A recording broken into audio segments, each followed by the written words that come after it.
Bonjour à tous, je suis super contente de vous retrouver aujourd'hui pour une nouvelle vidéo. Petite check rapide des lumières. Le fond de teint qui a fait, j'allais dire couler de l'encre, mais comment on dit quand c'est pour les réseaux sociaux? C'est fond de teint viral. Il a mis un peu de temps à arriver, j'ai pas eu l'occasion, je crois qu'il est arrivé la semaine dernière, mais j'ai pas eu l'occasion de pouvoir le tester avant. Donc c'est le Cushion de Tirtir, marque coréenne si je ne m'abuse, oui, made in Korea. Les Américains n'arrêtent pas d'en parler, j'avoue qu'à force de le voir, quand j'ai vu qu'il était disponible, alors je ne le savais pas, je sais pas si vous le savez, mais sur Nocibé, il y a, ça ressemble un peu à un marketplace. Parce que vous avez la possibilité d'acheter des produits d'autres fournisseurs, etc. en passant par Nocibé. Et du coup j'ai vu que le fond de teint Tirtir était disponible et à force de voir cette boîte rouge partout, j'ai craqué, j'ai commandé la boîte rouge pour voir si le buzz autour de ce fond de teint était aussi merveilleux.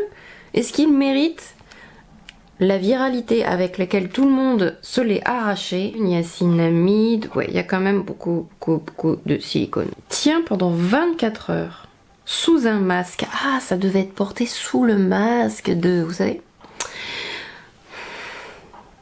Oui, vous savez, vous avez connu le Covid, vous aussi. 72 heures sans masque, 24 heures avec le masque, ne bouge pas, même avec un masque. Alors il est disponible aussi bien sûr sur tous les sites qui vendent des produits coréens comme Stylevana, YesStyle. Il va coûter même moins cher que de le prendre directement sur le marketplace de Nocibé. J'avoue, moi je l'ai acheté, j'ai pas réfléchi. Il est très cher si vous le prenez sur Amazon, donc ne le faites pas. Il a une protection SPF 40 apparemment à l'intérieur. C'est pas marqué sur la boîte, mais je le vois marqué sur internet. Couvrance élevée pour dissimuler les imperfections et les rougeurs pour atteindre sans défaut. Il y a à l'intérieur de l'extrait de fleurs d'hibiscus, de l'extrait de propolis, de l'astaxanthine pour nourrir la peau et maintenir le maquillage en place. Spécialement conçu pour être transporté. C'est l'avantage d'un cushion par rapport à fond de teint en bouteille, etc. Oh là là, mon cushion préféré. À une époque, Lancôme en avait fait un, c'était une merveille, le meilleur que j'avais jamais testé. J'ai utilisé sur une moitié de mon visage une de mes bases préférées, la Plump Right Back de NYX, qui contient de l'électrolyte à l'intérieur. On va faire ça. Vous allez peut-être avoir mon maquillage, ça va être tranquillou. Je me sens pas hydratée. Ah, je vais en mettre partout. Pourquoi? Parce que j'aime la sensation de peau désaltérée en fait avec ce produit est incroyable. J'adore. Il faut enlever la partie qui est là. Oh, ça va être foncé ça. J'ai la couleur, je vous ai même pas dit. 21N Ivory. Alors ce que j'apprécie c'est que pour une fois, on a quand même énormément de chouettes couleurs par rapport à d'habitude avec les fonds de teint Cushion et les fonds de teint qui viennent de Corée. En même temps, les vraies marques coréennes ne sont pas très ouvertes au marché mondial.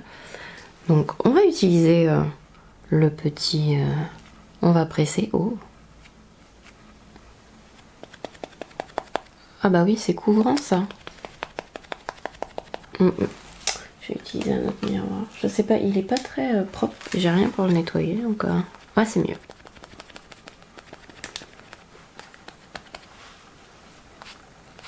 La couleur est très bien. On se félicite.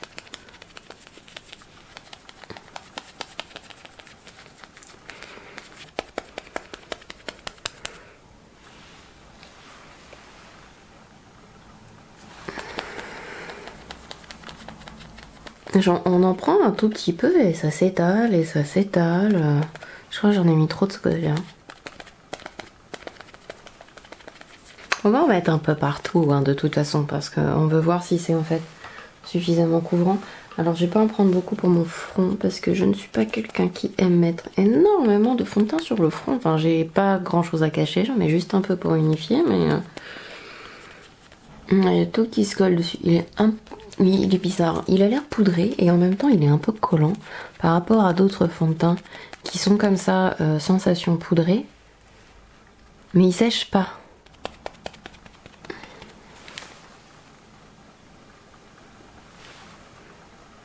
J'aime beaucoup. Alors c'est une couvrance moyenne à forte. J'aime.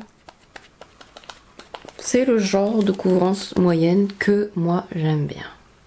Et le match avec mon visage est pas mal, sans que ça me blanchisse trop le visage qui est lui un peu plus foncé. Ah, c'est très très bien.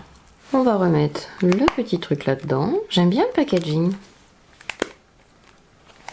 On va se maquiller maintenant, continuer, faire notre petite vie et on verra ce que ça donne à la fin de la journée. Là pour l'instant le résultat j'aime beaucoup.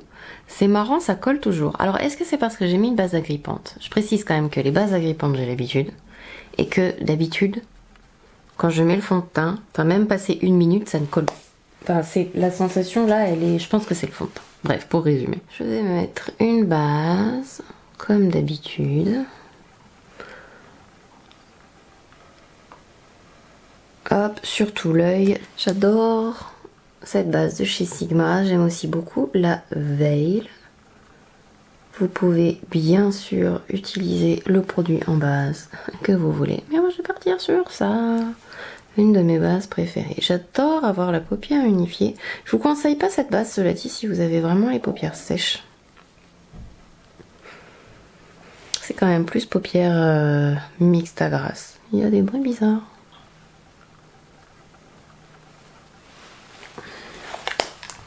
J'avais envie de jouer avec ma Mighty Monster palette. Si vous n'avez pas vu la vidéo, je vous y invite fortement. Je fais un look avec cette palette est magnifique. Donc j'ai utilisé les Butter Melt Bronzer. C'est la première fois que je le teste. Je vous prépare une vidéo nouveauté. Donc c'est now comme on dit. Ouh, il y a beaucoup de... Ouh, au secours. Bon, c'est pour me servir de ça comme base. Et en fait, ce que je cherche à faire, c'est faciliter en quelque sorte les ombres. Il est un peu rose ce... Peut-être pas assez neutre. Voilà. Je veux structurer mon œil. Du moins commencer à le structurer avant de mettre mes couleurs. Et je fais ça sur les deux yeux. Vous voyez que c'est très rapide. Je tapote ça partout. Vous pouvez le faire avec un fard beige aussi. Il faut juste éviter qu'il soit quand même trop foncé. Il est un peu foncé quand même. Il est très pigmenté. Je m'attendais pas à ça. Donc je disais trop foncé par rapport à votre couleur de peau. Enfin, on va l'utiliser en bronzer. Donc on va s'arranger avec tout ça. On va tapoter le bleu partout.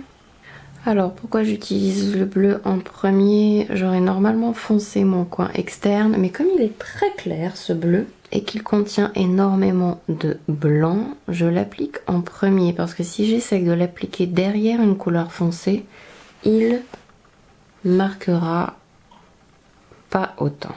Voilà, c'est valable pour tous les fards qui ont comme ça énormément de blanc.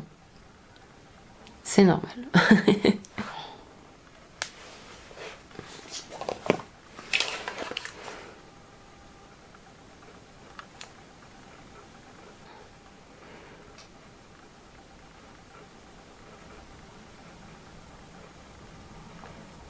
On va en mettre un peu plus par là.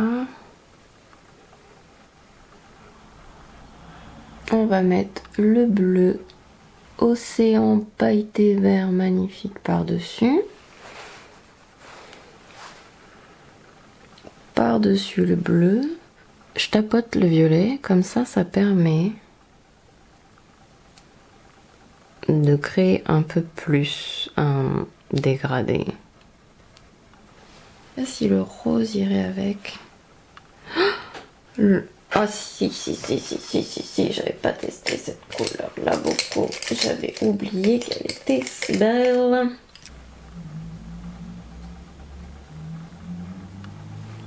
On va se faire un petit, je sais pas si vous allez voir,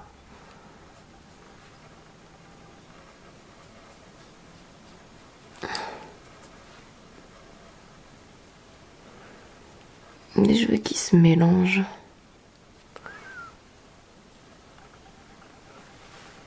Waouh. Les deux fards là en train de se mélanger, ça nous fait un résultat de malade. J'ai commandé une nouvelle palette Auden's Eyes. Il y a une nouvelle palette donc dans une nouvelle collection qui vient de sortir. Oh, c'est beau. Une palette dans une nouvelle collection qui vient de sortir. Ça s'appelle... Alors, je vous le dirai parce qu'il faut que je le réécoute, c'est du suédois donc j'ai pas envie de dire de grosses bêtises incompréhensibles. Elle s'appelle Mystic Moon, quelque chose comme ça. La palette est magnifique, j'ai hâte de la recevoir. Waouh, j'ai totalement pas nettoyé mes pinceaux. Je m'aide avec ça pour les nettoyer rapidement. C'est pas très grave étant donné que ce sont mes pinceaux de toute façon. Est-ce que si je mets mon anti-cerne, est-ce qu'il va être foncé? J'illuminerai après un peu. Je vais appliquer une fine couche de mon anti-cerne.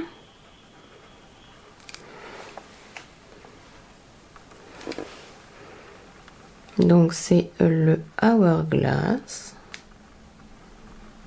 Ok, j'ai une démarcation là. En vrai, il est quand même plus foncé. J'avais pas vu. Et donc c'est ma couleur de moi qui bronze un peu quoi. Peut-être un peu rosé aussi. Un peu mieux. Excusez-moi, vous voyez plus rien, mais j'ai pris mon plus grand miroir parce que c'est quand même plus pratique. Quand on est à cette étape-là, j'ai des reflets arc-en-ciel sur les yeux, c'est trop beau. J'ai dû faire violet il y a pas longtemps, mais tant pis. J'adore le violet de toute façon. Un anti-cerne plus clair pour illuminer un peu. Et pour ce faire, je vais prendre le dos de mon pinceau, un anti-cerne clair et on va faire des points où on veut avoir l'air plus lumineuse. Je ne veux pas descendre trop bas parce que je ne veux pas non plus alourdir mon visage par contre. Je vais tester un autre produit que je vais bientôt vous montrer. Je vous le montre, je le mettrai en barre d'infos. Oh, ça aussi c'est beau ça. J'essaye plein de trucs sur mon visage. Est-ce qu'il va se passer quelque chose d'affreux si je le mets directement comme ça? Qu'est-ce qui peut bien se passer d'affreux, hein?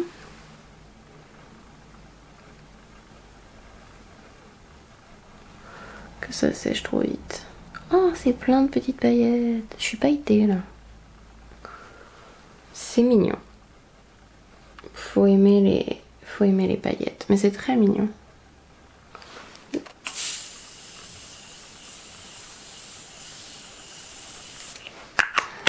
Mon spray de chez Morphe. Mes sourcils.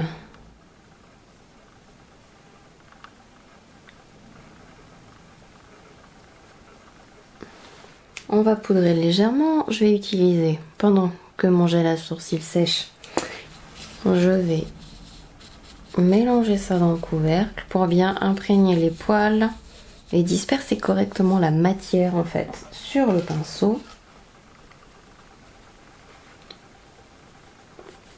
Et je vais poudrer.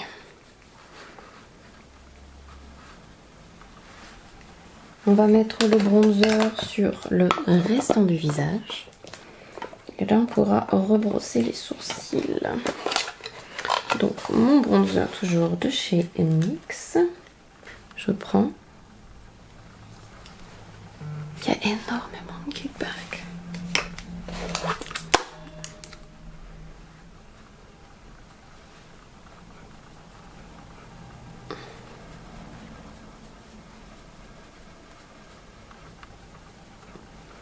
Alors ça fait presque blush sur moi.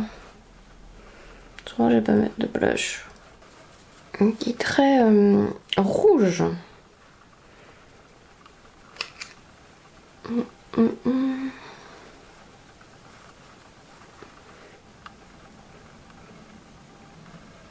Okay. Mon build brow, on va faire quelques poils là où il en manque. Pas besoin de...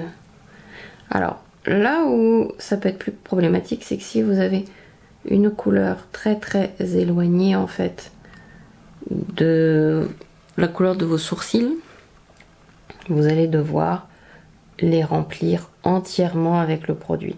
Si la couleur se rapproche, vous pouvez comme ça faire juste quelques poils.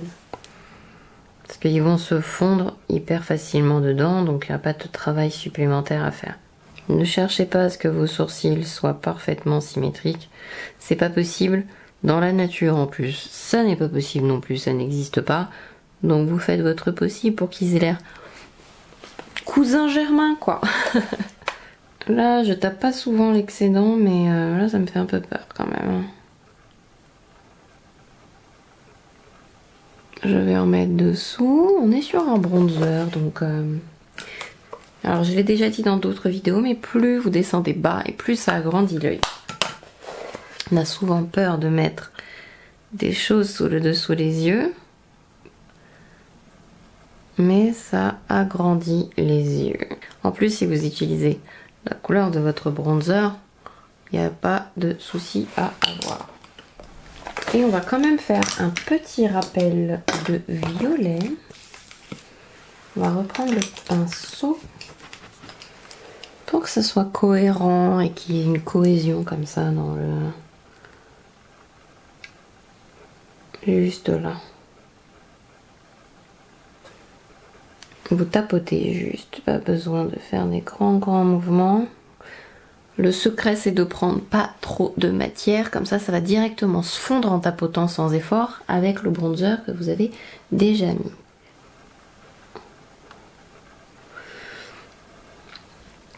Ce fard me met de très bonne humeur.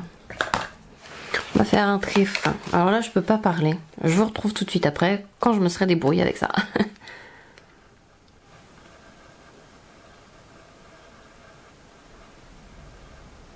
On va mettre le mascara bleu, on est des ouf.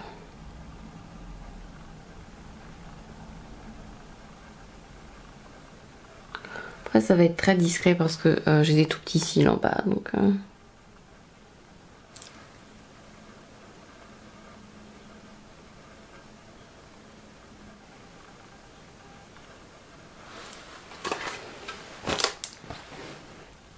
Déjà, je pense que j'aurais dû mettre des boucles d'oreilles bleu clair. Je vais rectifier ça de suite. Voilà, j'espère que le make-up vous a plu. J'ai rajouté des faux cils, j'avais envie. J'avais oublié que ça piquait un peu la bouche quand même. On perd l'habitude. Hein. Ah, j'ai un peu débordé là, c'est un peu rouge quand même. Première impression sur ce fond de teint. Déjà, dans un premier temps, j'avais le visage très collant. Ça c'est sûr. Très joli, posé sur le visage. La couvrance me plaît beaucoup. La méthode d'application, ça plaît ou ça plaît pas, mais personnellement moi ça me dérange pas. De toute façon je suis quelqu'un qui tapote les matières. Donc tapoter un cushion, j'ai vu que plusieurs influenceurs, personnes trouvaient ça pas terrible, moi j'aime beaucoup. Il se mélange très bien avec mon anti-cerne qui est couvrance moyenne à forte aussi. C'est ce que j'avais un peu peur, c'est le mélange des deux au niveau de la texture. La couleur fonce, elle s'oxyde un petit peu et carrément je vois la démarcation. J'ai pas assez bien fondu là, vous voyez. J'étais partie sur ah ça matche trop bien mon visage, donc du coup j'avais pas trop bien estompé par là. Ça se voit moins là, mais là ça se voit un petit peu. Le rendu en tout cas ça va, c'est très légèrement poudré, mais ça ne... J'ai pas l'impression que ça s'auto-fixe. En tout cas moi j'avais besoin de le poudrer déjà pour perdre cette sensation collante sur le visage. Là ça y est, je ne l'ai plus. C'était très bizarre, j'avais toutes les peluches qui s'accrochaient et tout, j'étais pas très fan. Mis à part ça, au niveau couvrance et tout, c'est pas mal. On va voir au niveau de la tenue ce que j'en pense. Je ne sais pas encore. Je vous retrouve plus tard pour un check-up. J'adore la boîte. N'hésitez pas à vous abonner à ma chaîne si c'est pas déjà fait, à activer la petite cloche, à mettre un pouce en haut si la vidéo vous a plu. Et je vous dis un grand merci. C'est moi. Alors, normalement j'ai rien touché, mais j'ai l'impression que c'est pas réglé comme tout à l'heure. Enfin bref. Nous revoilà après plusieurs heures. J'ai perdu le fil, plus de 6 heures en tout cas, entre le moment où j'ai appliqué le fond de teint et maintenant. Je suis assez impressionnée en fait. Alors, impressionnée pourquoi? Parce que mon teint n'a pas bougé en fait depuis tout à l'heure. Et c'est sans transfert, c'est-à-dire que je me suis frottée avec un mouchoir tout à l'heure, j'ai tapoté avec un mouchoir blanc. Il n'y avait rien dessus. Et pour un fond de teint que je trouvais très collant, etc., c'est vraiment super impressionnant. Alors il est peut-être un peu bizarre autour de ma bouche, mais je pense que j'avais mis un peu trop de produit aussi. Donc faut pas se fier à ça, je pense. Mais franchement, tout est impeccable. Alors il est lumineux, ça va pas être un fond de teint pour peau mixte à grasse qui va être super mat. Et il tient quand même très très bien, malgré le fait qu'il est comme ça très très lumineux. Rien n'a bougé. Même sur mon nez, ça brille mais c'est pas gras, ça brille mais c'est pas ça s'est pas déplacé, ça fait pas moche, c'est impressionnant quand même. Alors après, moi mon petit bémol ça va être surtout au niveau de la couleur. J'ai l'impression par rapport à l'application, je retesterai, mais que la couleur c'est un tout petit peu oxydée, elle est devenue plus pêche, et cette petite chose là prend beaucoup plus de produit que ce qu'il n'y paraît. Faites attention, vous pressez une fois, vous pouvez faire tout le visage avec. Je me suis un peu emballée, il y en avait beaucoup trop. Je pense que c'est pour ça que ici ça fait un peu bizarre. C'est pas que ça s'est déplacé, ça fait un peu une petite surépaisseur. J'en ai mis un peu trop. Mon make-up est nickel. Mais je supportais plus mes fossiles par contre. J'espère que cette vidéo vous a plu, elle est maintenant terminée. N'hésitez pas à me dire si vous avez testé ce fond de teint, ce que vous en pensez. J'ai rien d'autre à ajouter. Ouh, il y a de l'animation dehors. Je vous fais plein de gros bisous. J'espère vous revoir dans une prochaine vidéo. Plein de gros bisous à vous. Bye bye.